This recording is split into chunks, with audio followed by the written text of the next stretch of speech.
Assalamualaikum warahmatullahi taala wabarakatuh dan selamat pagi. Bertemu kembali kita di alam maya dalam waktu bahasa Melayu tingkatan 1. Okey, hari ini kelas kita bermula pada pukul 9.20 sehingga pukul 11.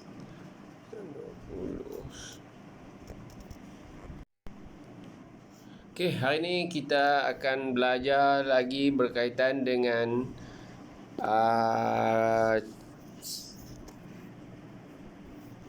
antologi Ku Ingin Berterima Kasih. Okey, hari ini kita akan belajar berkaitan dengan cerpen ya. Cerpen tajuknya ialah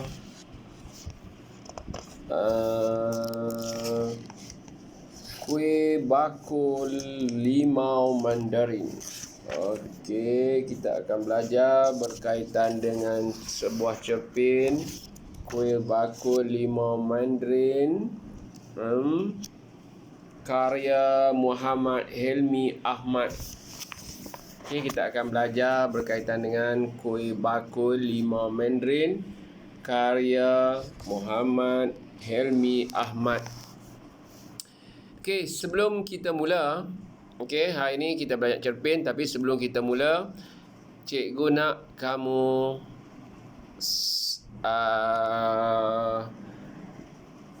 seboleh mungkin siapkan semua kerja yang cikgu bagi.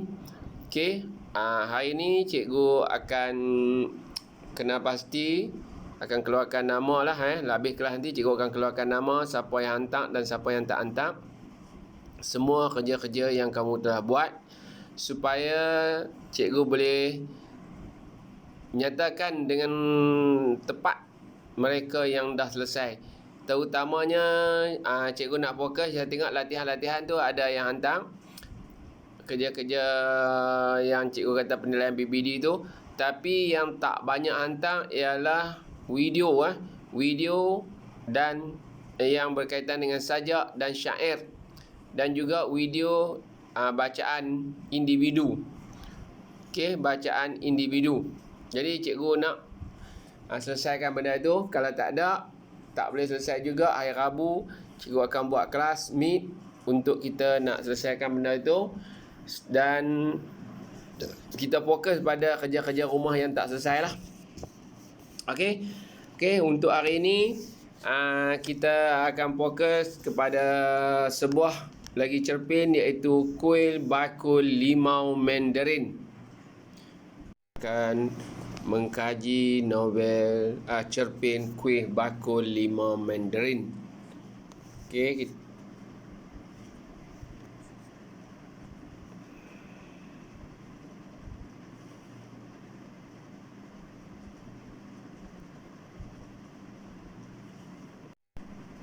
Okey, cikgu nak kamu beri tumpuan pada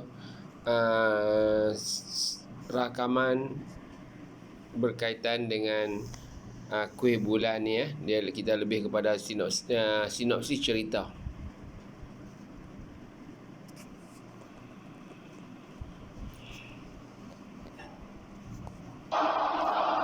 Assalamualaikum warahmatullahi wabarakatuh dan selamat sejahtera. Okey, baiklah. So, tajuk kita pada hari ini adalah berkenaan dengan cerpen Kuih Bakul Limau Mandarin. So, saya akan mainkan dia punya video dulu untuk awak lihat dan perhatikan dia punya bagaimanakah penceritaan cerpen Kuih Bakul Limau Mandarin. Okey, selama 6 minit. Kita saksikan dulu cerpen. Simpau berasa amat gembira setelah menerima panggilan telefon daripada Lim Meng yang memberitahu bahawa dia akan pulang pada perayaan Tahun Baru Cina yang bakal menjelma. Berita yang disampaikan oleh Simpau itu menimbulkan kemarahan suaminya, Lim Pui. Lim Pui tidak membenarkan Lim Meng menjejakkan kaki di rumah itu. Kata-kata Lim Pui itu meragut kegembiraan Simpau. Simpau segera menyedarkan Lim Pui bahawa Lim Meng ialah anak mereka. Tetapi Lim Pui menjawab, dia bukan anak aku. Kata-kata keras yang keluar dari mulut Lim Pui itu menyebabkan Simpau bersedih hingga mengalirkan air mata, namun tidak dipedulikan oleh Lim Pui. "Anak aku dah meninggal dunia," sambung Lim Pui menyebabkan Simpau tersentak. Lim Pui terus mengatakan Lim Meng hanya membawa sial dalam hidupnya. Perniagaannya merosot. Malah kematian Lim Fong juga dikatakannya berpunca daripada Lim Meng. Simpau yang berasa marah dengan kata-kata suaminya itu cuba menyedarkannya bahawa Lim Fong meninggal dunia bukan kerana Lim Meng. Simpau sudah tidak mahu berdiam lagi. Lim Pui bertambah marah dengan kenyataan isterinya itu. Dia tidak mahu menerima kenyataan bahawa Lim Fong mati lemas. Dia tetap berkeras dan menyatakan Lim Meng lah penyebab kematian anak kesayangannya Lim Fong. Atas kepercayaan itu, Lim Pui tidak teragak-agak menyumbat Lim Meng ke dalam penjara jika dia tidak keluar dari rumah itu dahulu. Dengan nada sedih, Lim Pui mengatakan Lim Fong pasti sudah besar dan sudah boleh membantunya di kedai jika dia masih hidup. Simpau yang sedang marah terus berkata, "Lim Fong meninggal dunia kerana kau." Lim Pui berasa terkejut dengan kemarahan yang ditunjukkan oleh Simpau hingga bingkai gambar Lim Fong terlepas dari pegangannya. Simpau mengingatkan Lim Pui tentang Lim Meng yang mengadu bahawa Lim Fong mencuri duit di kedai. Lim Pui tidak mempercayai kata-kata Lim Meng. Sebaliknya, dia dirotan sehingga birat-birat badannya. Lim Pui tidak pernah mengambil tahu kegiatan Lim Fong yang suka berjudi selepas balik dari sekolah. Simpau terus memberitahu bahawa orang kampung mengadu tentang perbuatan Lim Pui yang menaikkan harga barang sesuka hati. Lim Pui juga menyorok barangan keperluan dan akan menjualnya dengan harga yang tinggi. Hal ini menyebabkan orang kampung terpaksa berhutang dengannya. Lim Pui bagaikan terpukul dengan kata-kata Simpau itu. Dia mula sedar akan hakikat dan keburukan sikapnya selama ini. Fikirannya bercelaru dan tidak keruan. Bagi Simpau, semua yang berlaku adalah kerana sikap tamak dan ego Lim Pui dan bukannya kerana kehadiran Lim Meng. Menurut Simpau lagi, Lim Fong meninggal dunia kerana lemas dan bukan kerana dia hendak menyelamatkan Lim Meng. Lim Fong lemas ketika melarikan diri daripada orang yang hendak menagih hutang judinya. Lim Pui tersentak apabila mendapat tahu Lim Fong terlibat dengan kegiatan berjudi. Simpau terus memberitahu Lim Pui bahawa Lim Meng yang kebetulan lalu di sungai itu cuba menyelamatkan Lim Fong, tetapi gagal. Lim Meng kemudiannya diselamatkan oleh Sudin yang ada di situ. Walau bagaimanapun, Sudin gagal menyelamatkan Lim Fong. Simpau memberitahu Lim Pui bahawa kedainya yang terbakar dahulu adalah kerana dibakar oleh orang yang membalas dendam. Semuanya kerana Lim Fong berhutang dengan mereka.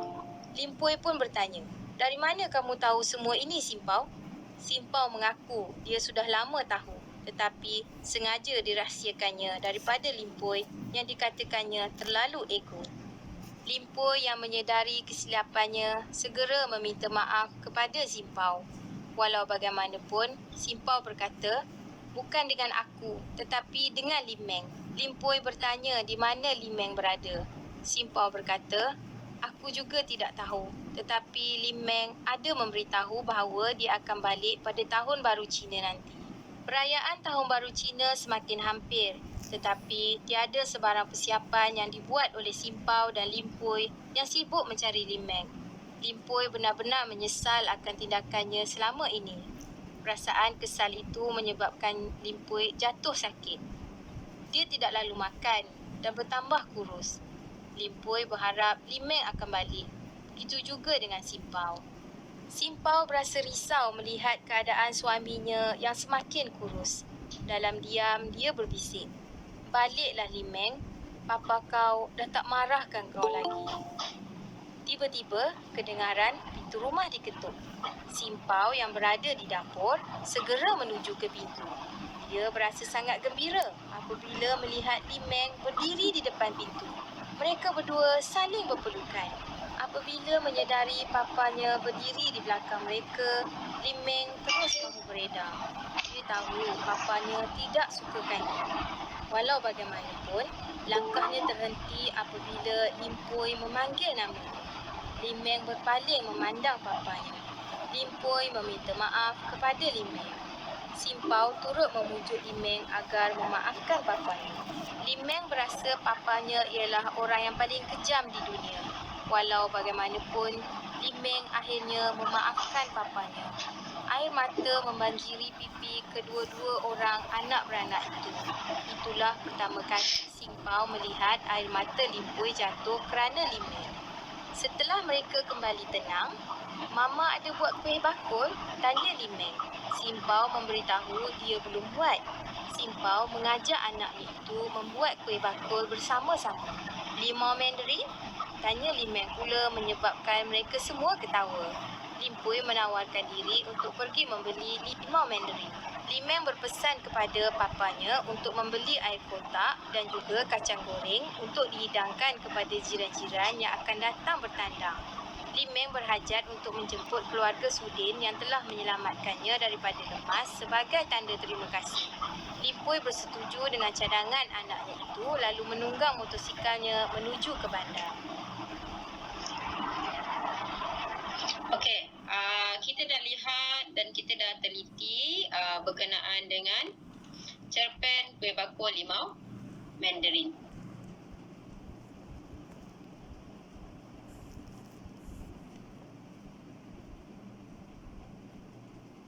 Okey, seterusnya kita akan tengok ataupun kita akan mengkaji cerpen kuih bakul limau Mandarin ini dengan lebih mendalam.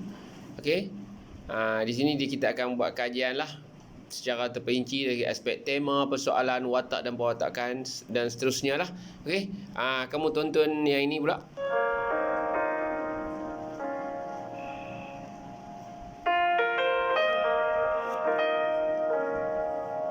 Tapi yang ini kamu kena baca lah.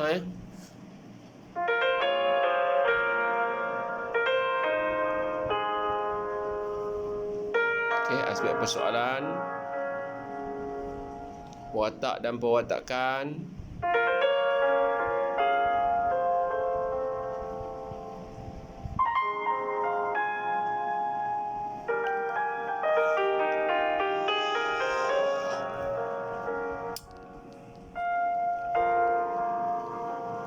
Binaan plot.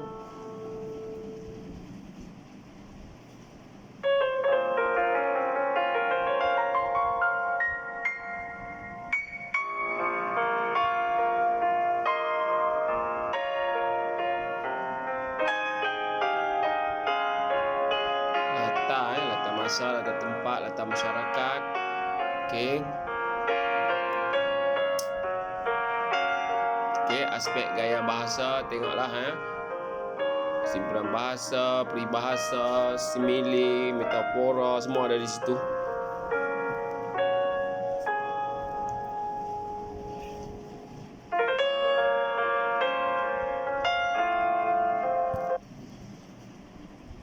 Sekarang kita tengok lagi sikit berkaitan dengan kajian ini. Okey.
Okey, daripada apa yang cikgu telah tunjukkan tadi, cikgu harap kamu faham berkaitan dengan cerpen Kuih Bakul 5 Mandarin. Dia cerita dia lebih mudah. Okey, sinopsis pun dah ada. Kajian berkaitan dengan novel cerpen tersebut pun juga cikgu dah bagi. Okey, mencakupi kesemua aspek yang ada di situ. Dan cikgu harap kamu faham, dan sebagai bantuan cikgu nak tunjuk satu lagi berkaitan dengan yang ni. Okey, untuk kamu lebih faham sebelum kerja kita lagi kamu buat kerja. Okey, tonton yang ni dulu.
Okey, sekarang ni cikgu nak kamu melaksanakan tugasan yang berkaitan dengan pembelajaran kita hari ni. Yang pertama sekali cikgu nak kamu tulis sinopsis. Okey, tulis sinopsis. Tak kira lah kamu nak tulis dalam bentuk apa, asalkan kamu faham. Sinopsis cerita Kuih Bakul 5 Mandarin ini. Okey, tulis sinopsis dalam buku tarikh hari ni, tulis sinopsis. Okey, itu satu. Yang kedua, cikgu nak kamu buat dalam bentuk peta minda. Kalau tak boleh peta minda dalam bentuk apa juga, kajian cerpen ini. Okey, apa dia yang kita kata kajian ni ialah kamu tulis tema, persoalan, watak, perwatakan, gaya bahasa, latar. Okey, semua tu kamu tulis. Buat dalam bentuk yang ringkas, dalam bentuk peta minda. Okey, sebab cikgu nak kamu menguasai cerita ini dengan menulis. Okey, tadi cikgu dah bagi kat kamu untuk kamu tonton. Sekarang nak kerja buat kamu ialah menulis. Okey, masa dia panjang lagi. Sebab rakaman cikgu hari ni cikgu tak buat panjang. Sebab cikgu nak bagi awak selesaikan kerja dalam masa kita ni. Pukul 9.20 sehingga pukul 10.40 itu selesai. Okey, jadi cikgu nak kamu buat. Keluar buku dan buat. Buku apa? Okey, buku nota Komsas tu lah. Okey. Kalau kerja banyak tak siap lama, dia akan jadi susah. Okey, jangan lupa tulis tarikh hari ni. Buat bagi siap-siap. Okey, cikgu duduk tangguh-tangguh lah. Buat bagi siap dan selesaikan kerja. Okey, yang pertama tulis tarikh. Hari ni sinopsis cerpen Kuih Bakul 5 Mandarin. Tulis sinopsis dia. Tak kira lah kamu nak salin daripada bahan yang cikgu bagi ke apa semua, tak kisah. Yang penting ada sinopsis cerita. Yang kedua, kajian ataupun huraian berkaitan dengan cerpen ini. Tema apa dia, persoalan apa dia, watak perwatakan, watak-watakan, latar, gaya bahasa, pengajaran, nilai, semua benda tu bagi ada. Buatlah bentuk yang ringkas. Sinopsis tadi je buat panjang sikit. Yang lain tu semua buat bentuk ringkas-ringkas supaya kamu faham. Dalam bentuk peta alih dan sebagainya, semua boleh. Janji kamu buat dalam buku Komsas. Okey? Buat yang itu. Okey, lepas ni cikgu akan hantar link kehadiran, isi. Okey, isi kehadiran. Sebab baru ni cikgu dah hubungi ramai dalam kalangan kawan-kawan kamu supaya mengikuti kelas ini. Okey, lepas ni cikgu akan buat kelas yang berikutnya, sama ada guna Meet dan sebagainya lah, sebab kita dah banyak kali dah guna rakaman ni. Dan lepas ni kita akan guna buat Meet pun kita akan menggunakan Telegram lah. Sebab tu hari tu cikgu suruh semua orang update dalam Telegram tu. Update Telegram dia yang version yang terkini. Okey, cikgu harap kamu teruskan kerja. Cikgu akan tunggu di talian. Okey, bye, jumpa lagi. Teruskan kerja bagi siap. Okey, jangan lupa isi link kehadiran. Bye.